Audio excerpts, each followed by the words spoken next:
எல்லாம் வல்ல இறையருள் துணை இருக்கட்டும். குருவாழ்க, குருவே துணை. அனைவருக்கும் வணக்கம்.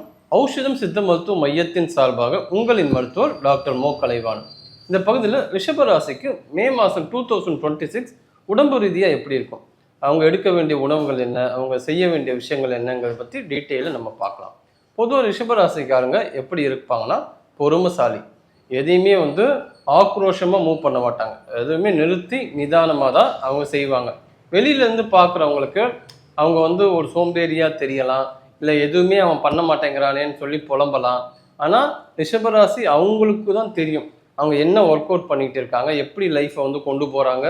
ஃபுல் பிளான் அவங்க மைண்டுக்குள்ளே தான் இருக்கும். அதை வெளியே பெருசாக அவங்க எக்ஸ்போஸ் பண்ணவே மாட்டாங்க. இது ப்ளஸ்ஸும் அதான் மைனஸும் தான். ஏன்னா பிடிவாதம் இருக்கும். யார் என்ன சொன்னாலும் அவங்க கேட்க மாட்டாங்க. இதனால என்ன ஆகுதுன்னா, உடம்பு ரீதியாக ஸ்டிஃப்னஸ் ஆகுது. அதாவது கழுத்தில் இருக்கிற அந்த மசில்ஸ் ஸ்டிஃப்னஸ் ஆகுது.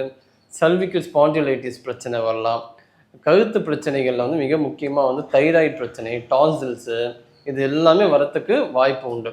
இந்த ரிஷபராசிக்காரங்க மே மாதம் என்ன பண்ணலான்னு பார்த்தோம்னா, நீங்கள் ஒவ்வொரு விஷயத்தையும் மற்றவங்ககிட்ட கொஞ்சம் அட்ஜஸ்ட் பண்ணிட்டு போகிறது கொஞ்சம் நல்லது. ஏன்னா பிடிவாதத்தை நீங்கள் விட்டிங்கனாவே உங்களுக்கு ஈஸியான சக்ஸஸ் கிடைக்கும். இப்போ உங்களோட ரிஷப ராசியில் சூரியன் சஞ்சரிக்கிறாரு. அப்போ என்னன்னா, அரசாங்க ரீதியாக ஏதாவது ஒரு விஷயத்தை நீங்கள் ட்ரை பண்ணிங்கன்னா கண்டிப்பாக இந்த டைம் அதுக்கான டைம் தான். பொருளாதார ரீதியாக உங்களுக்கு நல்ல ஒரு சப்போர்ட் கிடைக்குது. ஏன்னா செவ்வாய் ஏப்ரல் மாதம் 11ஆம் இடத்துல இப்போ மாறி இருக்கு. மாறி இருக்கிறதால உங்களுக்கு நீங்கள் என்ன எஃபர்ட் போடுறீங்க அதுக்கேற்ற பலன் கிடைக்கும். ஆனால் என்னன்னா, உடம்பு ரீதியாக என்னன்னா, உடம்பை நீங்கள் கவனிக்காமல் போகிறீங்க. பணம் தேடி நம்ம ஓடுறதால நமக்கு என்ன ஆகுது, உடம்பு ரீதியான பிரச்சனைகள் வரதை நீங்கள் சரியாக அதை ஐடென்டிஃபை பண்ணுறது கிடையாது. சில பேருக்கு தொண்டை வலி வரும். அதாவது பேசும்போதே சளி அதிகமாக தொண்டையில் கட்டிக்கும். இந்த பிரச்சனைகள்லாம் ரிஷபராசிக்காரங்க இந்த மே மாதம் அதை கண்டிப்பாக நீங்கள் ஃபேஸ் பண்ணுறதுக்கான வாய்ப்புகள் உண்டு. இதுக்கு நம்ம என்னெல்லாம் ஃபுட்டு எடுக்கக்கூடாதுன்னு பார்த்தீங்கன்னா, நிறைய ஸ்வீட்ஸ் எடுக்கக்கூடாது. இந்த இனிப்பு என்ன பண்ணால் சளி அதிகமாக உற்பத்தி பண்ணும். ஸோ அதை கம்ப்ளீட்டாக அவாய்ட் பண்ணணும். என்ன நம்ம பாட்டி வைத்திய முறையில் என்ன பண்ணலாம்னா, கல்லுப்பு, அதே மாதிரி சுடுதண்ணியில் கொஞ்சமாக மஞ்சள் போட்டு நம்ம காக்லிங் பண்ணலாம். அதே போல் பூண்டு பால் சாப்பிடலாம். பூண்டு பால் எப்படி நம்ம ப்ரிப்பேர் பண்ணலாம்னா, 8 பல்லு பூண்டு எடுத்து பசும்பாலில் போட்டு காய்ச்சி முதல்ல பூண்டை சாப்பிடணும். அதுக்கப்புறம் பாலில் கொஞ்சமாக மிளகுத்தூளும் மஞ்சள் தூளும் கலந்து இரவு மட்டும் இந்த ப்ரிப்பரேஷன் பண்ணி குடிக்கணும். இது ரொம்ப உங்களுக்கு சப்போர்ட் பண்ணும். தைராய்டு பிரச்சனை இருக்கிறவங்களுக்கு உடம்பு வெயிட் அதிகமாகும். ஸோ அப்போ உடம்பு வெயிட்டை அதிகமாகாமல் இந்த பூண்டு பால் உங்களுக்கு சப்போர்ட் பண்ணும். தைராய்டு பிரச்சனைக்கு வேறு என்னெல்லாம் நம்ம செய்யலான்னு பார்த்தோம்னா, நம்ம கருவேப்பிலை இருக்குல்ல, 10 கருவேப்பிலை, காலையில் 10 கருவேப்பிலை, நைட்டு ஒரு 10 கருவேப்பிலை தொடர்ந்து நீங்கள் சாப்பிட்டீங்கன்னா தைராய்டு கண்ட்ரோலுக்கு வரும். சில பேர் சாப்பாட்டில் முதல்ல எடுத்து வைக்கிறது என்ன, கருவேப்பிலையை தான் ஒதுக்கி வைப்பாங்க. அப்படி பண்ணவே கூடாது. கருவேப்பிலை அவ்வளோ சத்து இருக்குது. இந்த ரிஷபராசிக்காரங்களுக்கு கருவேப்பிலை அவ்வளோ ரொம்ப முக்கியமான ஒரு உணவாகவே இருக்குது. அதனால் அது எப்போவுமே நீங்கள் மிஸ் பண்ணக்கூடாது. இன்னொரு விஷயம் என்ன நம்ம பார்க்கலான்னா, இந்த கழுத்து ரொம்ப ஸ்டிஃப் ஆகிடும். அதுக்கேற்ற மாதிரி சித்த மருந்து கடைகளில் பிண்ட தைலம் இருக்குது, வாத கேசரி தைலம் இருக்குது, வாத நாராயண தைலம் இருக்குது. அதெல்லாம் லைட்டாக சூடு பண்ணி அந்த சர்விக்கல் ஸ்பாண்டிலைட்டிஸ் இருந்துச்சுன்னா நீங்கள் அந்த மாதிரி மசாஜ் தெரப்பிக்கிட்ட போயிட்டு நம்ம அதை ட்ரீட்மெண்ட் எடுத்துக்கலாம். எதுவுமே சித்த மருத்துவரோட ஆலோசனையின் பேர் செஞ்சால் ரொம்ப நல்லது. இது பொதுவான பலன். இப்போ இந்த ரிஷபராசிக்காரங்களுக்கு எப்படி இருக்குங்கிறது ஒரு பொதுவான பலன். ஒவ்வொருத்துக்கும் அவங்க கர்ம வினைக்கு ஏற்ற மாதிரி அந்த கட்டங்கள் மாறும். ஆனால் இந்த ஒரு விஷயத்தை நீங்கள் ஃபாலோ பண்ணாலும் உங்களுக்கு எந்த கட்டமாக இருந்தாலும் இது உங்களுக்கு கை கொடுக்கும். இந்த முத்திரைகளில் சூரிய முத்திரை ரிஷபராசிக்காரங்களுக்கு ரொம்ப நல்லா வேலை செய்யும். ரிஷபராசிக்கு இந்த முத்திரை நல்லாயிருக்கும். இந்த சூரிய முத்திரை, அதாவது நடுவரல் இருக்குல்ல, நடுவரல் கட்டவரலோட அடிப்பகுதியை டச் பண்ணி கட்டவரை மடக்கி வச்சுக்கணும். இதுதான் சூரிய முத்திரை. இந்த சூரிய முத்திரை சாதாரணமாக நீங்கள் ஒரு 20 நிமிஷம் வச்சுருந்தா போதும். இது உங்களுக்கு ரொம்ப நல்லாவே சப்போர்ட் பண்ணும். உணவு ரீதியாக நம்ம எதெல்லாம் எடுத்துக்கணும்னு பார்த்தீங்கன்னா, இந்த தைராய்டை சப்போர்ட் பண்ணுற மாதிரி உணவுகள் கண்டிப்பாக நீங்கள் எடுக்கணும். ஈஸியாக டைஜஸ்ட் ஆகிற உணவுகள். ஏன்னா தைராய்டு பிரச்சனை வந்தால் செரிமான கோளாறு கண்டிப்பாக ஏற்படும். அது மந்தமாக இருப்பாங்க. முடி கொட்டும், ஸ்கின் வந்து ட்ரை ஆகிடும். இந்த மாதிரி பல விதமான சிம்டம்ஸ் அது காட்டும். அப்போ நீங்கள் ஜீரக தண்ணி வந்து எடுத்துக்கலாம். அது நல்லா டைஜஷனை வந்து இம்ப்ரூவ் பண்ணி கொடுக்கும். வேறு என்ன நம்ம எடுத்துக்கலான்னு பார்த்தோம்னா, ஈஸியாக டைஜஸ்ட் ஆகிற உணவுகள் எடுக்கணும்.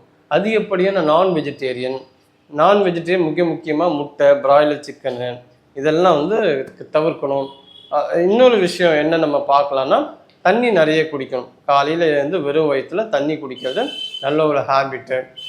அதே போல் ஆயில் பாத் எடுக்கணும். இதெல்லாம் பாரம்பரியமான விஷயங்கள். ரிஷபராசிக்காரங்க அதெல்லாம் நீங்கள் ஃபாலோ பண்ணிங்கன்னா ரொம்ப சூப்பராக இருக்கும். அதே போல் இந்த கழுத்து வலிக்கு வந்து அக்குப்ரெஷர் பாயிண்ட்ஸ் வந்து நம்ம என்ன பயன்படுத்தலாம்னா, காது மடல் இருக்குல்ல, காது மடலுக்கு பார்த்தீங்கன்னா பின்னால் வந்து லைட்டாக ஒரு பள்ளம் இருக்கும். அந்த பள்ளத்தை ஒரு 50 முறை மென்மையாக நீங்கள் அழுத்து கொடுத்தா போதும். 2 காதுலையும் இந்த மாதிரி அது நீங்கள் வச்சு பார்த்தாவே ஒரு பள்ளம் அப்படி இருக்கிற மாதிரி இருக்கும். அந்த பாயிண்ட் பயன்படுத்தலாம். அதே போல் K6ன்னு ஒரு புள்ளி, அது வந்து கணுக்கால் உள்புறத்தில் இருக்கும். அது நம்ம கூகுளில் போட்டால் தெரியும். அந்த பாயிண்ட்டை வந்து நீங்கள் பயன்படுத்தலாம். இது எல்லாமே வந்து இந்த ரிஷப ராசிக்கு சப்போர்ட் பண்ணக்கூடிய விஷயங்கள். ஆசனங்களில் பார்த்தீங்கன்னா வஜ்ராசனம், மச்சாசனம், சர்வாங்காசனம். ஏன்னா இது பார்த்தீங்கன்னா இந்த கழுத்து பகுதி வந்து ரொம்ப ஸ்டிஃப் ஆகிடும். அப்போ மூமெண்ட்ஸ் வந்து நம்ம கொடுக்கணும். சிம்பிள் எக்ஸசைஸ் பண்ணலாம், நெக் ரொட்டேஷன் பண்ணலாம், ஐ ரொட்டேஷன் பண்ணலாம், ஷோல்டர் ரொட்டேஷன். இந்த மாதிரி சிம்பிள் எக்ஸசைஸ் பண்ணாலும் ரொம்ப சூப்பராக இருக்கும். ஆசனங்களும் பண்ணணும். மூச்சு பயிற்சி பண்ணாலும் உங்களுக்கு அந்த ஸ்டிஃப்னஸ் வந்து போகும். தைராய்டுக்கும் ரொம்ப நல்லதாக இருக்கும்.